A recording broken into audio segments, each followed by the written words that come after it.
Welcome to This Explainer. Today, we're diving into the life and the absolute enduring mystery of what might literally be the greatest mind the world has ever seen. Seriously, buckle up, because we aren't just looking at some famous painter today. No way. We're investigating a true visionary, a guy who secretly dissected human bodies in the dead of night, engineered utterly impossible machines, and crammed thousands of pages with wild ideas that scientists are still trying to decode right now. Now, think about this for a second. Imagine living in a world completely stripped of modern technology, a reality firmly stuck in the 1400s. Now, in that world, imagine sketching out the very foundations of our future. Just picture it. You're living in a time of knights on horseback and literal swords, and you sit down to draw airplanes, helicopters, tanks, even mechanical robots. I mean, it sounds entirely like science fiction, right? But it actually happened.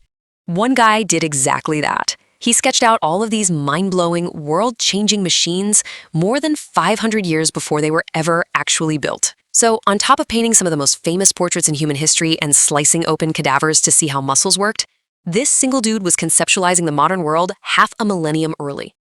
Part 1. Centuries ahead of time. The impossible mind. So the story of Leonardo da Vinci drops this massive, fascinating historical puzzle right in our laps.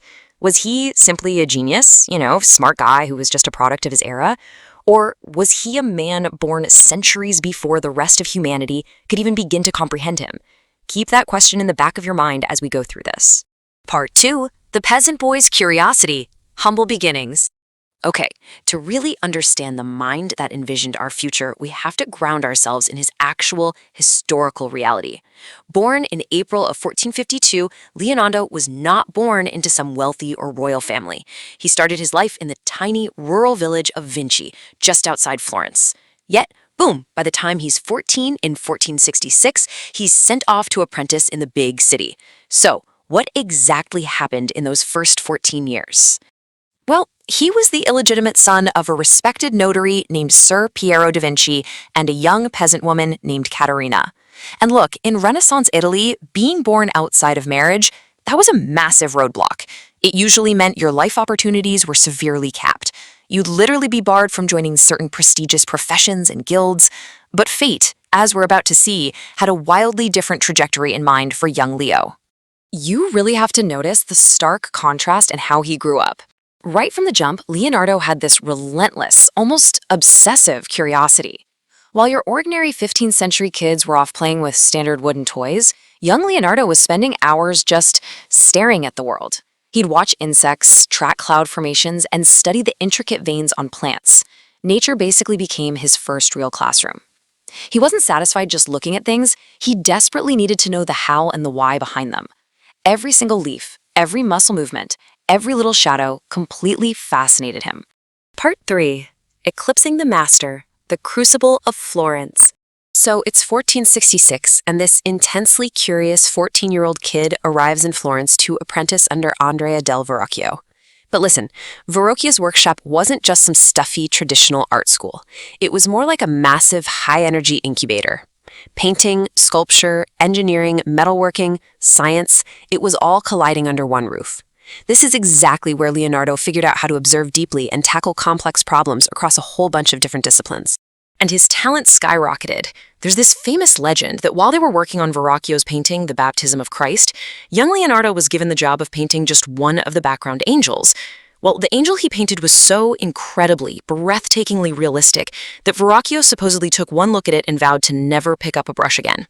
Now, whether that exact historical gossip is 100% true or not, the message was loud and clear to everyone in Florence. A totally new kind of genius had just entered the chat. Part 4, where art meets science, the fusion of disciplines. Now, this right here is the absolute core of his brilliance. His workflow was fundamentally different from pretty much any other artist living at that time. Step 1, if he wanted to paint the human body accurately, he didn't just guess. He first had to master anatomy and physics. Step 2, if he wanted to paint birds flying, he went out and rigorously studied aerodynamics. Only after all that did he finally get to step 3, actually executing the painting. For Leonardo, every single canvas was a science experiment, and every sketch was a hardcore investigation. Art and science weren't separate, they were literally the exact same thing to him. Part 5. The Secret Notebooks, a mind that never stopped. Because he was constantly observing everything around him, he desperately needed a place to jot it all down. Today, an absolutely mind-boggling 7,000 pages of his personal notebooks still survive. Just wrap your head around that number. Imagine the sheer, staggering volume of brilliant thoughts crammed into 7,000 pages. And here's where it gets kind of spooky. Many of these notebooks were written entirely in mirror writing, meaning backwards from right to left. Historians constantly debate the real reason for this quirk. Some point to a very practical theory. He was a left-handed guy living in an era when wet ink smeared super easily, so pulling the pen right to left just made sense. But others point to a much more fascinating theory, that this was a deliberate, secretive code to protect his groundbreaking discoveries from prying eyes. Regardless of why he did it, what he was hiding in those pages was absolutely astounding. I mean, just look at these concepts. They are so far beyond the imagination of the 15th century, it's almost funny. He had highly detailed schematics for flying machines, armored vehicles, insanely complex hydraulic systems, actual mechanical robots. He even drew up designs that look exactly like modern helicopters and parachutes. The rest of the world was literally hundreds of years away from being ready for this kind of tech, but Leonardo, he was already there. Part 6. The Unfinished Legacy, the Tragedy of Genius.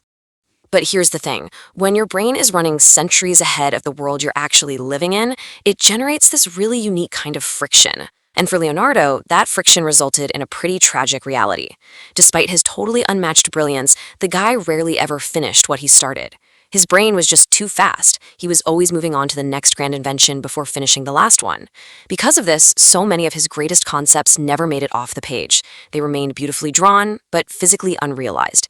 He basically left us a massive legacy of unfinished masterpieces. All of which leaves us with one final super provocative question. You see, the masterpiece that would ultimately cement his immortality was still years away during his early days in Florence. I'm talking, of course, about the Mona Lisa.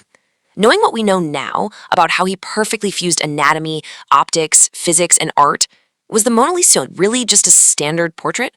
Or was it his ultimate grand scientific experiment?